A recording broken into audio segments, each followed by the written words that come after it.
Welcome to Freedom Journey's Sacred Places. Freedom Journeys is WURD Radio's year-long storytelling initiative commemorating the 250th anniversary of the United States. We're celebrating 250 phenomenal Philadelphians whose stories have too often been overlooked or untold, and whose lives and legacies continue to shape our city, our country, and our world. As part of that initiative, Freedom Journeys, Sacred Places, produced and presented by Solomon Jones, explores the places where Black history happened and highlights the people working today to preserve these remarkable sites and the stories they hold. This series is made possible in part through the support of our community impact sponsor, the Preservation Alliance for Greater Philadelphia. And now, here's Solomon Jones. The soil at the Byberry African American Burial Ground holds mysteries that are yet to be discovered and questions that are yet to be answered. All right, we're gonna go through here and walk down this path. Okay. You know, when this burial ground was established in 1780, this was all just rural farmland and, you know, and way on the edge of the Philadelphia County.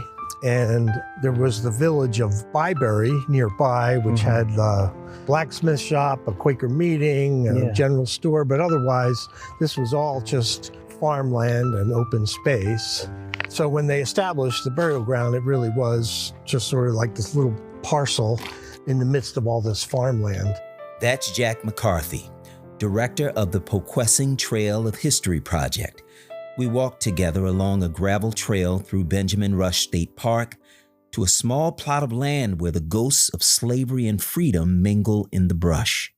It's remote and it's somewhat inaccessible right now. So our challenge is to not just honor the site, you know, for the sacred place that it is, but also to make it accessible and better known. The story of the burial ground begins with a group of Quakers from the Byberry Friends meeting.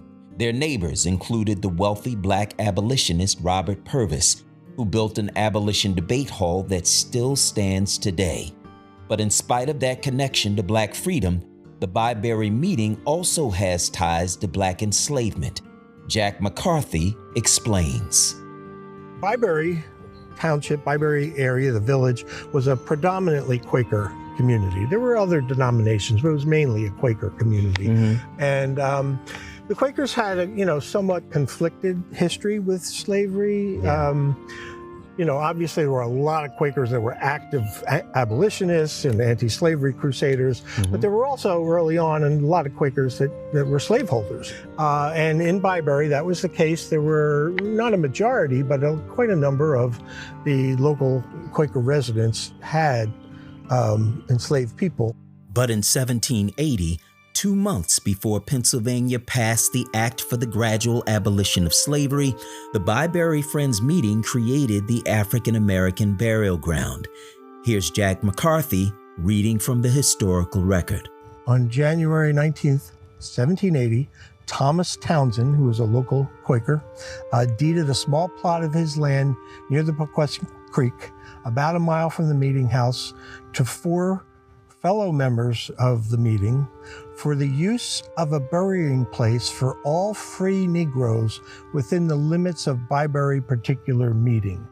The Byberry Friends meeting maintained the property through the 1850s, but it fell into disrepair after that. The city sought to buy it in the 1970s, but there was a paperwork snafu, and it remained in the hands of the meeting. In 2015, historian Jack Mankiewicz started an effort to get the burial ground certified as historic. But it was Deborah Gary, creator of the Society to Preserve Philadelphia African American Assets, who pushed for more. Deborah is someone who was really meticulous about history and preservation. And so when she learned, she would have a day off from something she was doing. So she would go around and find information. So she was in the Northeast, and she saw what looked like, something a little different. So she inquired with respect to some of the folks that were there, such as the Byberry Friends, Byberry Quakers. And so we learned that there was a burial ground, an African burial ground. And the Quakers took stewardship of it.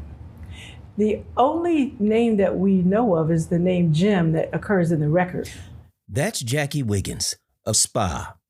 The Jim she refers to is the first person buried in the African-American burial ground and the only one who's documented. I asked Jack McCarthy who Jim was and who else might be there. Has any effort been made to see who's well, there's here? One person in the record. There's a history of Byberry Township that was written and then published in several different editions over the years, starting in the early 1800s and through the early 1900s.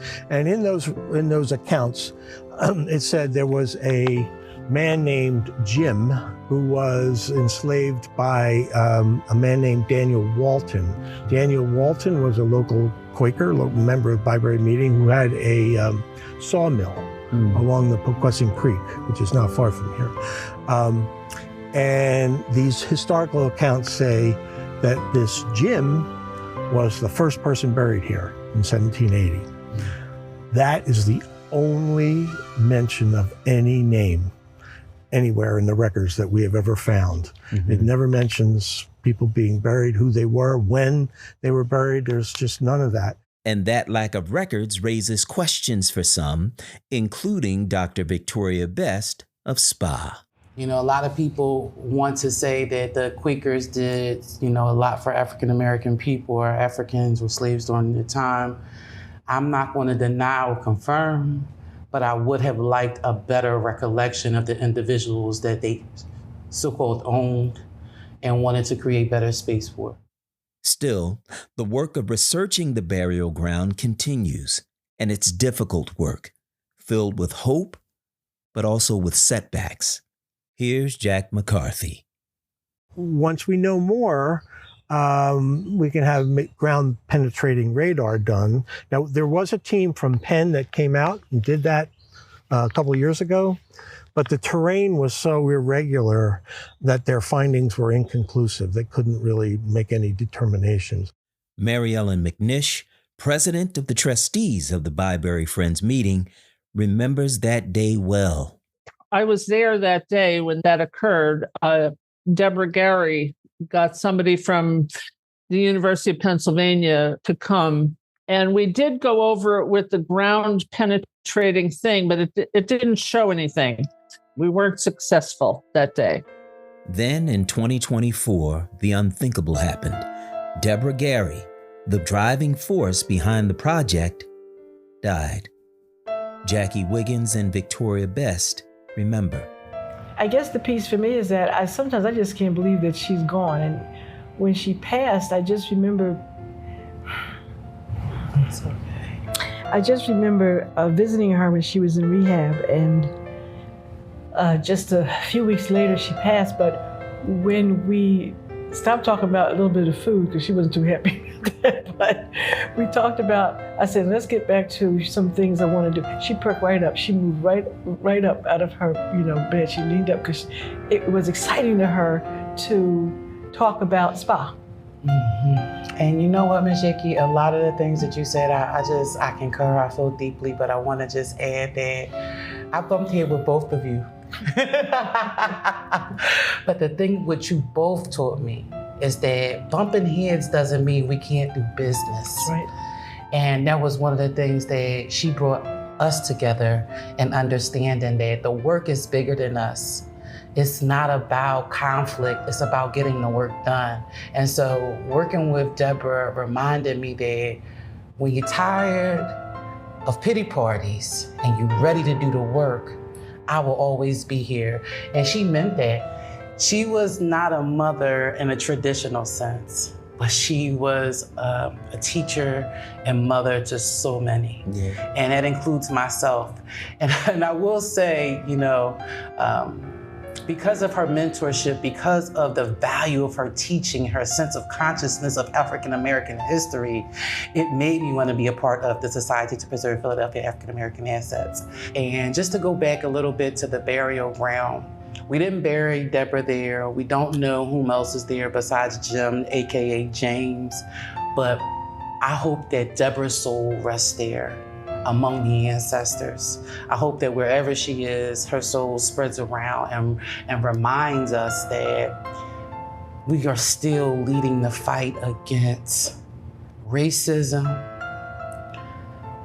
And it is our duty as Black people to not want separation, but to fight for together and unity in our communities.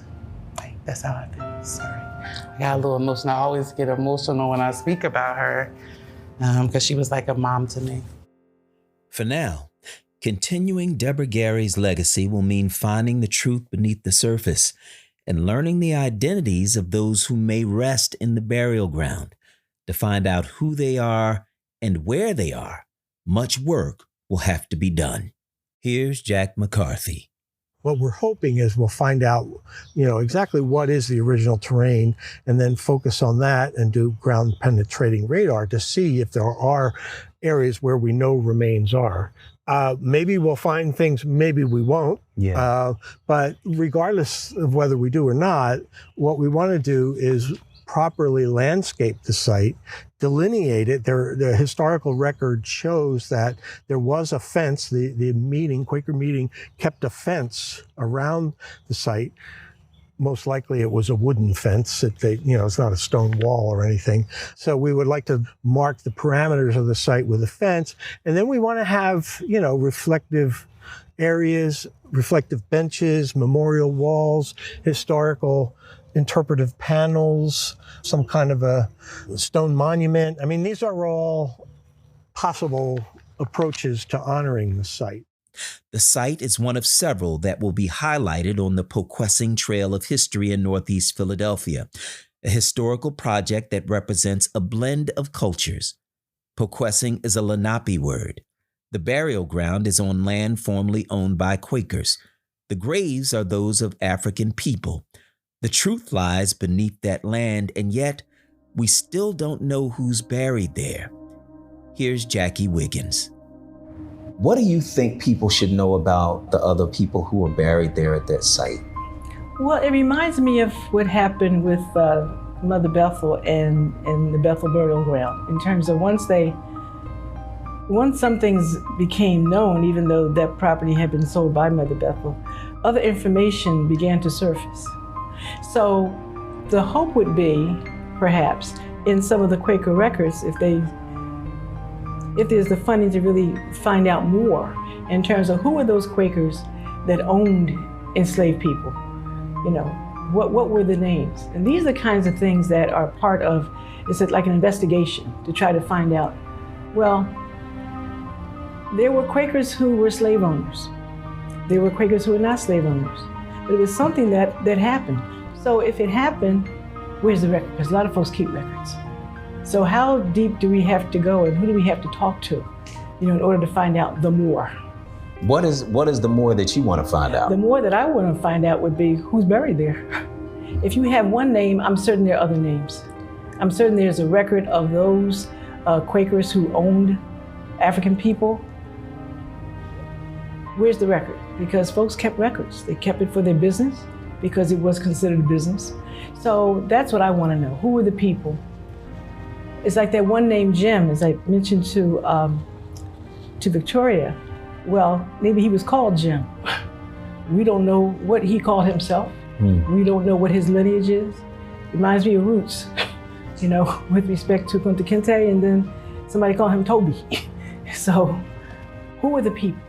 That's what I want to know. How do you feel when you go to that site? Well, for me, it's, and I've been there now, we've been there many times. Even we've gone to do the cleanups and so forth. After a while, it just sort of starts to hit you. This is sacred. This is special.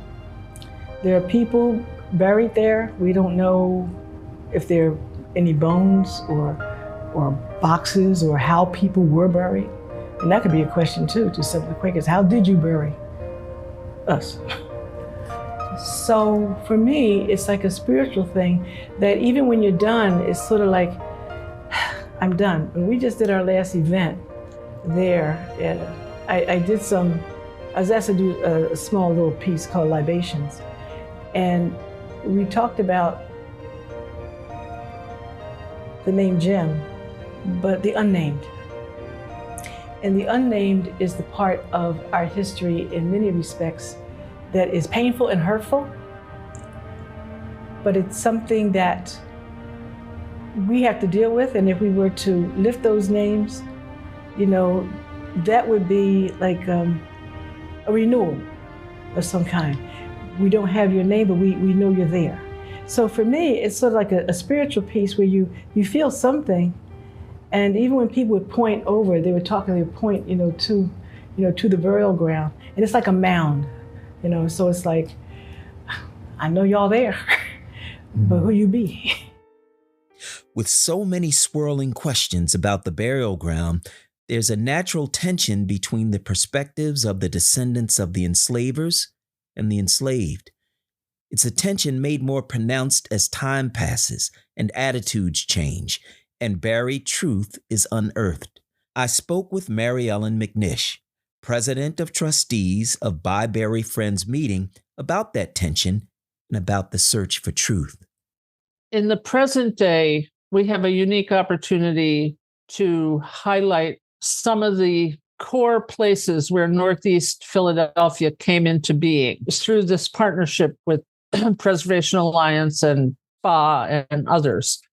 On the other hand, why there is even an African-American burial ground, why it isn't, it's a hard question. And I believe it was probably because of racism at the time. I believe that's true, but I don't know how to go back and undo that. So I believe we have to look forward to what can come out of it. There's no doubt the Byberry Friends Meeting has significant history, from ties to William Penn, to its relationship with Robert Purvis, to its link to Benjamin Rush, the signer of the Declaration of Independence, whose forebears were members of the meeting. But the burial ground is also part of their history. And while we still don't have their names, those people still have value. What would you say to the people who are buried there, the people whose names we don't know? I guess I would just offer a blessing and say, you're not forgotten. You're not forgotten. I'm Solomon Jones, and this is Freedom Journeys, Sacred Places on WURD. You've been listening to Freedom Journeys, Sacred Places. This series is made possible through the generous support of our community impact sponsor, the Preservation Alliance for Greater Philadelphia. We also thank our community partners for helping connect these stories with audiences throughout our region. The Brewery Town Sharswood Neighborhood Coalition, Pequessing Trail of History, Byberry Friends Meeting, the Society for the Preservation of Philadelphia African American Assets, and the Fund for Sacred Places. Freedom Journeys is made possible through the support of the Office of Senator Vincent Hughes, State Representative Jordan A. Harris, Chairman of the Pennsylvania House Appropriations Committee and the Pennsylvania Department of Commerce and Economic Development, the Philadelphia Funder Collaborative for the Semiquincentennial, Comcast, PICO, the Philadelphia Parking Authority, Independence Blue Cross, and the Office of Philadelphia City Council Member Cindy Bass. To learn more, visit wordradio.com/freedomjourneys. Thanks for listening.